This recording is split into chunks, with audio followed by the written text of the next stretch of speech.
अवधूत चिंतन श्री गुरुदेव दत्त श्री स्वामी समर्थ. माझ्या चॅनलमध्ये तुमचं सगळ्यांचं मनापासून खूप खूप स्वागत, आभार.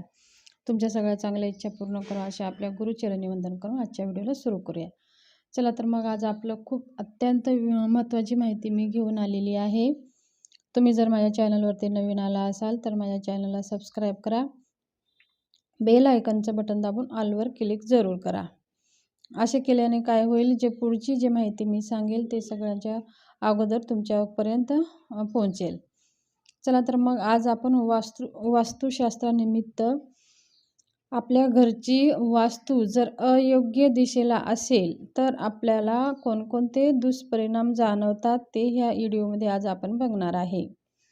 बघा, हे जेवढं आपण घर घेतो तेवढंच महत्त्वाचं आपल्याला वास्तूसुद्धा महत्त्वाची आहे. आपल्या घरातली वास्तू अयोग्य दिशेला असेल तर त्याचे आपल्या जीवनावर खूप त्याचे दुष्परिणाम आपल्याला बघायला भेटतात. आपण नवीन घर आपण करोडो पैसे खर्च करून घेतो, तरीही पण आपली वास्तू जर बरोबर नसेल तर आपल्याला त्या घराचं सुख प्राप्त होत नाही. थोड्या दिवसानं त्याचे दुष्परिणाम आपल्याला बघायला भेटतात. आपल्याला जर उत्तर बाजूकडे जमीन उंच व दक्षिण बाजूकडे जमीन खोलगट असेल तर त्याच्यामुळे आपल्याला आर्थिक नुकसान आणि कर्जबाजारी व्यवसायात नुकसान होण्याची शक्यता असते. दक्षिणेस आपल्या घराच्या दक्षिणेस नाला असेल तर वास्तूचे सदस्य कायमचे आजारी असतात आणि आरोग्य दुःखाचे प्रसंग जास्त असतात.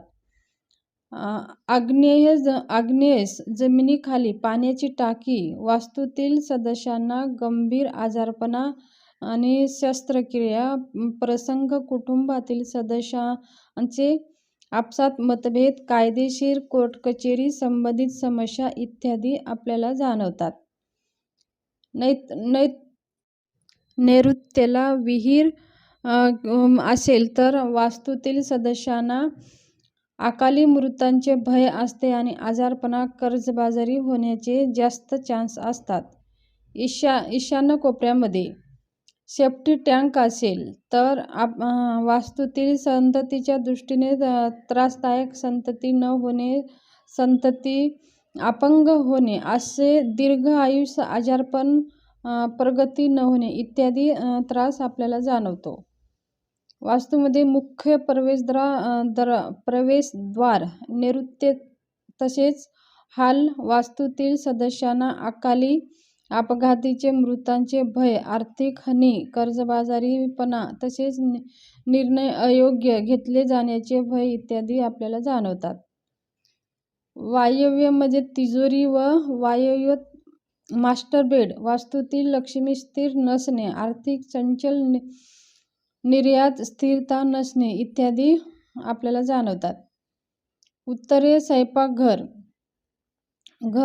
घरात जर उत्तरेकडे आपलं स्वयंपाक करायचं किचन असेल तर घरात तीव्र स्वरूपाची आर्थिक समस्या, कर्जबाजारीपणा इत्यादी जाणवतात.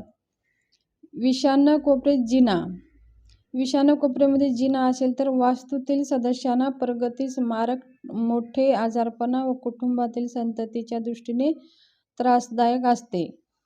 आग्नेयमध्ये संडास बाथरूम वास्तूतील सदस्यांना आरोग्य गंभीर प्रश्न निर्माण होणे, महिलांसाठी अतिशय अयोग्य ठरते. पती-पत्नीमध्ये गंभीर मतभेद असणे, घटस्फोट, कर्जाबाबत समस्या इत्यादी गोष्टी आपल्याला जाणवतात. ब्रह्मस्थानी सांडपाण्याचा खड्डा मोठा दोष संपूर्ण वास्तू समावेश बिघडवतो. असे अनेक दुष्परिणाम अयोग्य वास्तूत असल्यामुळे कुटुंबातील सदस्यांना ते भोगावे लागतात. या कारणाने आपल्याला वास्तूची दोषावरून योग्य उपाययोजना करून अडचणीत पासून मुक्त व्हावे आणि एखादी तुमच्या घराची वास्तू तज्ज्ञाला बोलून आपल्या घराची योग्य वास्तू तपासून घ्यावी. जर तुम्ही नवीन घर घेत असाल तर घर घेण्याच्या अगोदर वास्तुतज्ञाशी सल्ला घेऊनच आपण घर खरेदी करावा.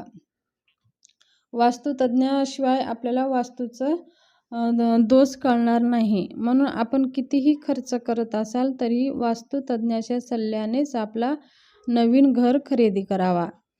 तर ही विषयी थोडीशी माहिती शेअर करायची होती. माझी माहिती कशी वाटली ते माझ्या कमेंट बॉक्समध्ये कमेंट करा आणि सबस्क्राईब करा. व्हिडिओ आवडला असेल तर तुमच्या फॅमिली ग्रुपमध्ये जास्तीत जास्त हा व्हिडिओ शेअर करा.